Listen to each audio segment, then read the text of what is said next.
As always, Ted, kicks off. Who do you have as your winner of the weekend? Got to go with the Open champion, Brian Harman. Pretty impressive stuff to step in there when you're first major at 36 years old and do it in pretty dominating fashion. That's big time. Short King. Yeah. Short King. And now, in multiple ways, not a tall guy, No. right? Not a tall guy. Not a long hitter off the tee either. No. And that's what I was under the impression you got to be really long off the tee to win these days. That dude's putting was insane. If you make everything you look at, it doesn't really matter.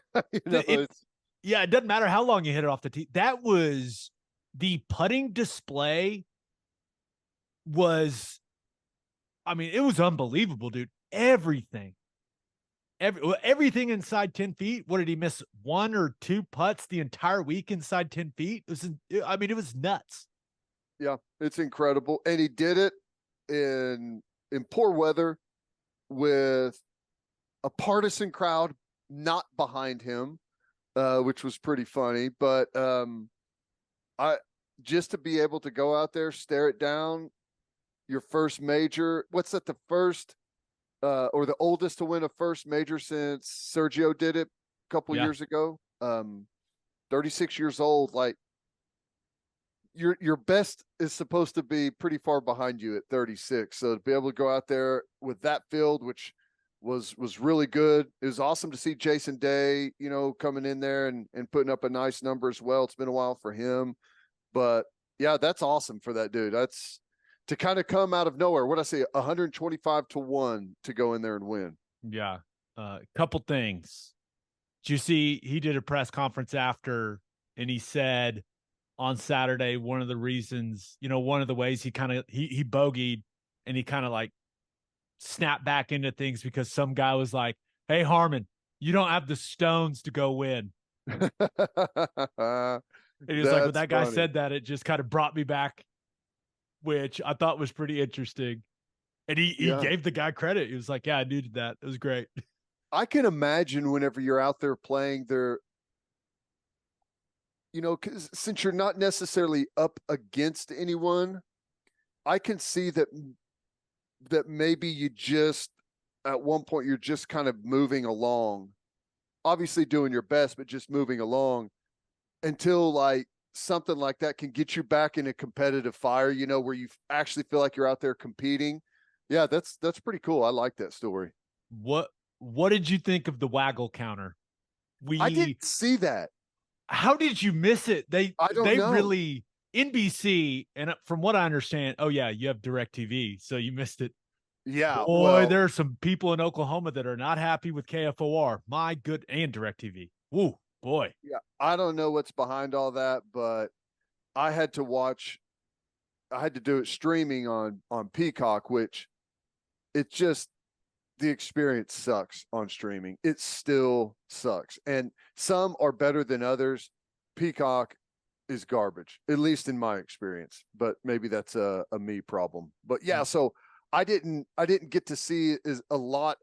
Like, I wasn't just sitting there running in the background all weekend on all the TVs. So I had to like pick my moments to sit down and watch. The waggle counter for Harman was one of the funnier things I've ever seen on the golf broadcast. And I actually think that because it was, I mean, the dude just, he looks and waggles like 10 times before he hits the ball. I think I saw one where the counter got up to 13. Wow. And it was obviously something a lot of people were talking about on social media. So I think the people at NBC said, hey, you know what? Get in on this. Let's lean in, right? We all know this is a bit annoying. It's a bit ridiculous, but let's count it. Let's do it up. And I thought it worked. It was, I don't know. It was kind of funny because they'd show the waggle counter and then he didn't hit an awesome shot. And everyone was like, well, what are you going to do? I mean, the guy's going to waggle as many times as he need to if he keeps hitting the ball dead straight. There's a direct correlation between waggles and results. I like that. Something we can maybe implement. Azinger was trying to make it sound like Harman was a crazy person. He's like, he can't get control of his mind. It's just like, listen, man, just can we cheer for the guy? It's okay if he goes and wins. There can be it's okay to be able to go through some mental battles on the way out there. There's nothing wrong with that. The I'd say that he accomplished it. Like he got the better over the mental battle. He got the better of it. Yeah, absolutely. That was, but yeah, there wasn't a ton of drama, not a ton of excitement on No, Sunday, which is what we want, but that doesn't mean that we're not happy for Brian Harman. It's just we want to be entertained. I mean, now if Harman was our buddy or something, yeah, we'd be thrilled, but we just want to watch it come down to the last couple holes, which it did not. does it make it more difficult? I think it kind of does for me. When the weather is dreary and rainy and awful, and there's someone that's got a pretty firm 5 or 6 stroke lead coming down the back, I think that makes it even more difficult when the weather's crap, right? Yeah. Yeah, unless the guy just can't handle the weather, which Right. he had no issues. And some of those shots those guys were hitting out of that crap, the tall grass that was just soaked with water, where you'd see like a big cloud of mist on contact and still hit these great shots, is just incredible, man. Yeah. But my favorite parts about the rain golf, turning the hat backwards when they putt. So you should get the drips. Yeah. That's by far the best visual. And then Jason Day, he just said, I'm ditching the hat. He went no hat, which is so weird to see a professional golfer go hatless. And he was in contention, right? So they were showing him a lot. I was just like, I can't get used to this. They all have the forehead tan line, from wearing the hat nonstop. Pretty funny. Just insane. All right, who do you have as your loser of the weekend? I had to go with. Now I know the sale is final and all of the details are out there, but I had to go with Washington football fans, because you've been the Redskins, you've been the Washington football team, you've been the Commanders, and now I guess the new group is considering another name change. I mean, what are you going to do with all of your gear? You swapping gear like every 2 or 3 years now? You're making purchases. You're saving up and buying new jerseys. But yeah, I saw that. And I think Washington fans will gladly buy the new gear because Dan Snyder is gone. They are no longer controlled by arguably the worst owner in sports. So looks like a good group too. Yeah. I think good things are going to happen there. At least feels like it. They paid a huge sum for it, but we'll see. I don't know that there's ever been a fan base who hates their owner as much as the Washington fans. It's been ongoing for some time. It really is remarkable that they've hated him for as long as they have. I know. But they really have had no reasons to love him. Nope. It's been a disaster, and we'll see. I don't know. They've got a couple of good young assets and some good stuff to build behind, and maybe the new everyone coming together now that the person that they all hated, there's going to be a better positive energy around the place, right? Yeah. Maybe spirits will be up. Any name change you'd prefer if they do end up changing it, which kind of sounds, who was it? Magic Johnson that said that was going to be on the table, I believe. Yeah. I don't know. I thought Washington football team was the best, but I don't know what they're going to do. They may do a total change and change colors and change everything about it. You can't change the colors, can you? I don't know. If you can change the name, you can change the colors. That would be a big shift. Like going away from the color scheme. I know. Yeah, no. Like if you really want to start the whole thing over, which I don't know if that's something that they're interested in or not, but a total, from the top down rebranding. Man, I hadn't even really thought of that. That'd be something. Yeah. Then, Be like an expansion team. yeah, but then I gotta imagine a lot of people that didn't buy the new gear would just show up in their old gear, and then it would look ridiculous in the stands. Yeah, that's true. But That's hey, true. if you're gonna go all in on the rebrand, yeah, I didn't even think about changing the color scheme. That would be. I don't think they'll do It's that. a They won't good do color that. scheme, though. I Yeah, like it's the a good scheme. color scheme. Yeah, like that dark maroon and gold. Yeah, it looks good. It looks good. But hey, you never know. Nope. You never know when the new owner syndrome. Listen, they own the We team. got They'll to do do what it they want. different. We got to Yeah, do it different. We we're want just to going really. completely away from it. There's got to be a line in the sand of whenever past ownership, new ownership. Yeah, that'd be that'd be one way of doing it. All right, let's get to my winner and loser. But first, John Vance Auto Group has been serving Oklahomans for 40 years. They're family owned and operated, and they've got 9 full service dealerships in Woodward, Miami, and Guthrie. No matter what your vehicle needs are, John Vance Auto Group has you covered. They carry domestic brands such as Ford, Lincoln, Chevy, Buick, GMC, Chrysler, Dodge, Ram, Jeep, and Wagoneer. John Vance Auto Group's goal is to give unequaled service and to exceed customers' expectations in every way, which is why they have their lifetime loyalty program. And here's how it works. Buy a new or used car from them, then all you have to do is get all of the manufacturer recommended maintenance done at the Vance dealership. And if something goes wrong with the components of your engine, transmission, drive, axle, or transfer unit, they will cover the repair costs. It's a great deal. You can browse their entire inventory or find the John Vance dealership near you at vanceautogroup.com. and First Fidelity Bank is a full service financial institution based in Oklahoma with tailored solutions for all your personal and business needs. Checking accounts, saving accounts, home loans, and much more. They do it all.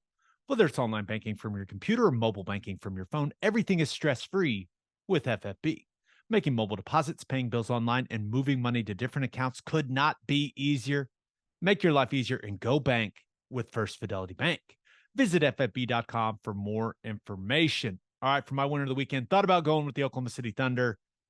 First, you sign Mark Daigneault to a contract extension. And then Oklahoma City Mayor David Holt comes out. Some exciting news about building the new arena. Ted, that is your arena, if you will. Not going to have to raise taxes above their current levels, and Thunder ownership going to pay for some of it. So I feel like if there were still some people on the fence when it comes to voting yes, that would give them the nudge that maybe they needed. That was exciting news. Yeah, it is. I don't know a whole lot about the plans, but you've heard this. This has kind of been a slowly growing and building ordeal that's gone on. And I don't know. I think that if you were to do something like that and do something new and like at the same time as your team's like really starting to ramp up, I think the timing could be really good if they were able to get moving on it and pull it off. That would be awesome. Yeah, the timing feels like it's going to end up being very, very good for, a new NBA arena, right? You think back to the Ford Center and what became Chesapeake, what is now Paycom. That was not an NBA specific arena. Right. And now you've got all this young talent in the organization. And if you can time that with building a new arena, it could work out perfectly. It could be the exact opposite of what is about to happen in Los Angeles with the Clippers. It feels like where. Yeah. Who do you think, where do you think that maybe they would, I don't know that they would look at it, but have you been to any like fairly new NBA specific arenas, and like how are they different? And you know what I'm saying? Like what does that kind of look like? Golden State's one, but yeah, from my understanding, it's all just about like square footage. Like, and being able to maximize the things you can put in the arena, not only for NBA games, but for concerts and like the revenue you generate off of all of that stuff. It's about maximizing the options to bring in different forms, different revenue streams. Some like concert arena. Tours are like you're eliminated from some of those just right out of the gate, right? Yeah. And the focus on this, obviously the Thunder, but I mean, just from reading some responses from people, like the the concerts that would now become possible, like for Oklahoma City, if they have a state of art arena like that. I mean, it'd just be great for the city. Mm-hmm. And if you haven't watched David Holt's State of the City address, he paints a very clear picture of how important it has been throughout Oklahoma City's history, right? Like how important of an economic driver having a good arena has been. Yeah. Right. So I think it's a no-brainer. I think the citizens of Oklahoma City, like that vote is going to come, and I think they're going to step up and pass. I think it's undoubtedly gonna move forward. So I'm excited, man. It should be fun. Yep. That'll be awesome. I'm looking forward to it. Yeah. I also thought about going with movie theaters. Now, it's been a long time since I can remember around the hype that is around movie theaters right now with Barbie and Oppenheimer. I mean, now I've got a 2-year-old and a 3-month-old. I'm not going to the movies anytime soon, but people seem really excited about those movies. So good for movie theaters. That's good. Yeah. I can't remember. Well, it's been a long time since I've been to a movie theater. I used to love going to the movies too. My wife and I used to go at least once a week, at least. And gosh, we haven't been in a long time. Got to get back. Maybe. Yeah, Got to let's get back. Let's get back. But my winner of the weekend, I'm going with soccer in America. So first of all, you had the U.S. women's national team. They took care of business. Now they didn't destroy Vietnam quite as badly as we thought they would. But hey, a 3-0 win in the World Cup opener is a 3-0 win, right? So fired up for that. And also big time matchup on Wednesday against Netherlands. Remember, that's who they beat in the World Cup final back in 2019. So Netherlands going to want some revenge, and the U.S. women's national team is going to want to send a statement. So I'm looking forward to that one. And then, dude, how cool was that Messi goal? I mean, just insane. That was so cool. Just beautiful. Bend it around the wall, upper corner. What plus time? You could not draw up a debut any better than that, right? Oh my gosh, the MLS, Inter Miami, Apple, they were all going, oh my gosh, this couldn't have gone any better for us. That crowd was going insane, even though the clip I saw, Kim Kardashian wasn't even watching it, which of course she wasn't. Serena Williams was paying attention, so that's all that matters. But I do not watch a lot of MLS, right? But I was watching that one. And just an insane moment for that league, right? I don't even know if you can measure how important that is for him moving forward. That was incredible the way that thing unfolded. Well, it hasn't been that long, but I'm guessing that's already the most watched MLS clip of all time, right? Oh, has to be. There's no doubt about it. And if that doesn't kind of announce the new stage that they want to be on, I don't know what else would. Like, I guarantee everyone that was behind like that deal and getting him here, they had to just like. Can you imagine how thrilled they are to like? They had to just turn and look at each other. It's like, this is it. This is why we did it. And for that to happen like right out of the gate is just amazing. Storybook. Yeah. And I'm looking at it on the MLS's Twitter right now. 53.3 million views. Ooh, yeah. On that tweet of Messi's goal. Wait till Messi retweets it. Yeah. Yeah. Wait till he puts it on his Instagram. Where like half the world follows him or whatever. Yeah. Oh, no, but American soccer, just a great weekend. Yep, very good. Great weekend. All right, for my loser of the weekend, I thought about going with Florida A&M football players. Did you see this whole thing? I did. Their head coach, Willie Simmons, has suspended all team activities because some of his players allowed the rapper Real Boston Richie, not going to lie, not familiar with his work, to record a music video in their locker room without the proper permission. And I'm sure Coach Simmons was not happy about his players letting him into the locker room, but it seems like he was even less pleased with the lyrics of the song, which I won't lie, I've watched the video a couple times. Catchy beat. There's no doubt about it. Catchy beat. I get it. But yeah, the lyrics they're not safe for work. And I could see Coach Simmons not wanting this guy to be wearing all Florida A&M football gear inside the locker room while he's saying some of this stuff. It was, I mean, I've never heard of anything like this. What an interesting and kind of hilarious story. Interesting, hilarious, and I'll give it up to give it up to the real Boston Richie. I don't know if anyone ever would have seen his music video anywhere. I don't know how big he is, but now everyone's going to see it, right? Everyone I watched knows it twice. who the real Boston Richie is at this point. So on his end, what does he care about Florida A&M football operations? Doesn't care at all. He's got himself a viral video. Yeah, well, he performed at their spring game. So clearly there's a relationship there. Okay. Yeah. Yeah, so there's a relationship there. But yeah, I don't think this suspension of team activities is going to last that long, or I assume it's not going to, but just kind of a funny story, you know? Hey, they let a guy film a rap video in the facility, didn't tell their coach, and the coach is kind of pissed, you know?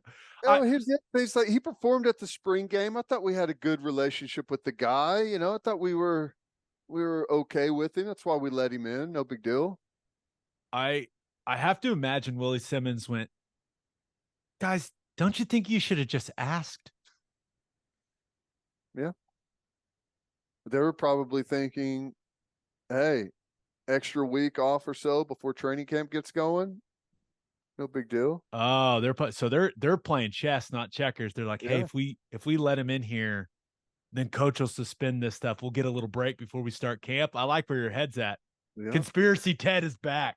That's right. But you know what that means? That running test is going to be done in pads after the first practice instead of before you say goodbye for the summer workouts. Oh boy. Thoughts and prayers to all our guys at Florida A&M. My goodness. All right, but my loser of the weekend, and I think they're just fine, but the Kansas City Chiefs, right? They've still got Mahomes, right? So they're all good. But which, by the way, you watching that quarterback thing? It's fantastic. Really good. Yeah. It's my wife and I love it. And now Mariota's rookie year was my last year in Tennessee. Right. So we know him and his wife. So it's fun. Like there's that piece of it that's fun for us. But also you got the best quarterback in the league in it. And then how likable is Kirk Cousins? Oh my God. I know. It is. I don't know how you can watch that and not root for that guy. I know he's like, I can't even really explain it, but yes, that you're exactly right. You kind of have to root for him after that. Just like an honest, good all around dude. And when he's going through it with the ribs and every time he's getting up, he's just like, But on the Mahomes side of things, one of the parts I really like is like it shows the competitor that dude is. Yeah. And like that competitive drive, that edge. It's one of the things it's one of the reasons he's so great. And I love they did a really good job of showing that piece of him without making him look, like an a-hole or anything like that. I thought that they did a good job with that balance. But yeah, that dude likes winning and he'll talk a little bit. I like it. But their best defensive player did not show up to training camp, right? Chris Jones, he wants a new deal. So he isn't there right now. Reports say they are, quote, far apart. And now he's not a guy that needs to be at training camp, right? This is a veteran guy that's played a ton of football, but dude is a game record. Had 15 and a half sacks last year. That was the most for any defensive tackle. He was first team all pro. The guy completely changes how you have to game plan as an offensive line. I know that from experience. Like he is, when you get into the building and you start putting that game plan together, you go, hey, where's 95? Yep. So this is them being far apart, it is what it is, but this is not a guy that you want to play that much of hardball with, right? Like, this is a guy you just got to pay, I right? would think so. I mean, that's the way I would approach it, unless there's something else on their roster that they feel really, really, really good about. Then typically, whenever you've got a defensive lineman like him, you keep him around, right? I'd be shocked if they don't figure out a way to get closer on a deal at least. And he's one of those guys. He's not at training camp. I'm not worried about it. Right.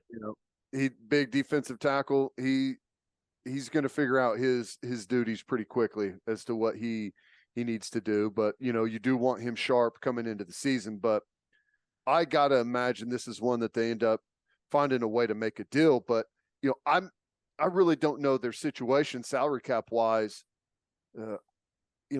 That's one of the problems whenever you have a quarterback like Mahomes. The price tag is so big that it can really change your maneuverability on other guys on the roster. So, it makes it difficult, but I imagine they're going to find a way. They have to, right? Just you can't let a stud defensive lineman go. Yeah, and some people are wondering, hey, are they going to trade him and get like a haul like they got for Tyreek Hill? And they're kind of comparing that situation. To me, it's not the same at all, right? You've got Mahomes on offense. He's a skill position maker. Yes. He can make that wide receiver core good, right? Because he's that special. And they've got a great offensive line, right? Mahomes can't solve the problems in the interior of the defensive line if Chris Jones isn't there. Like, not even a guy as good as Patrick Mahomes can fix that. Right.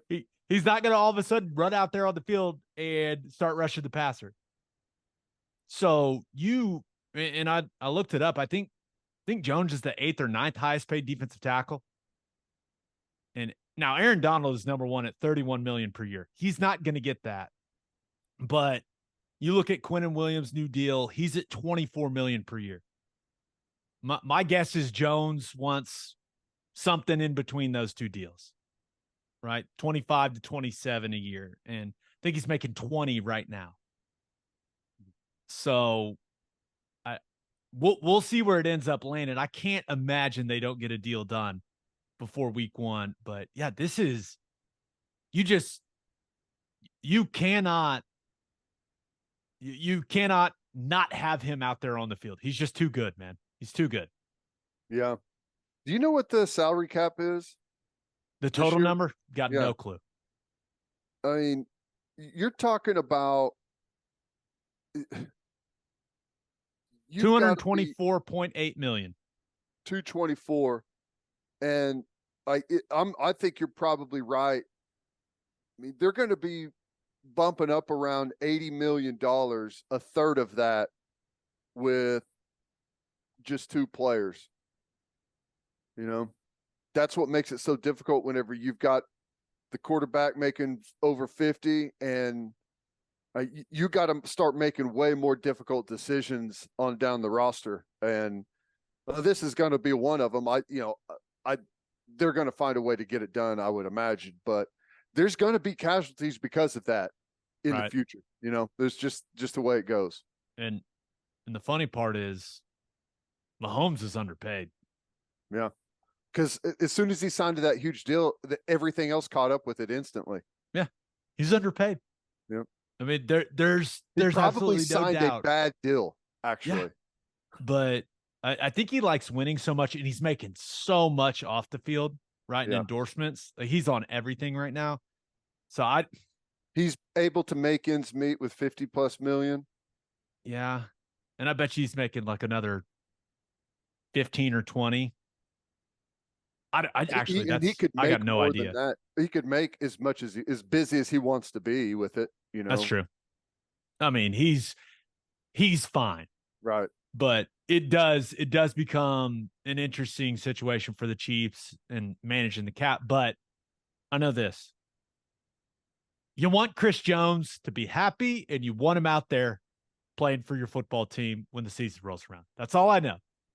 Yep. Andy Reid can say, hey, the quote was kind of savage, by the way. I saw it in the ESPN article about it. He said, if you're not here, we just keep moving. That's how we roll. I said, God dang. But he's not a normal player, man. I mean, he's just not. So Yeah. I know he's getting up there, but the guy was arguably the best interior defensive lineman in the entire league last year. Yep. And he was great down the stretch too. Really good. Yeah. So I'm sure it'll all get worked out, but not ideal when your best defensive player doesn't show up to camp. Not what you're looking for. No.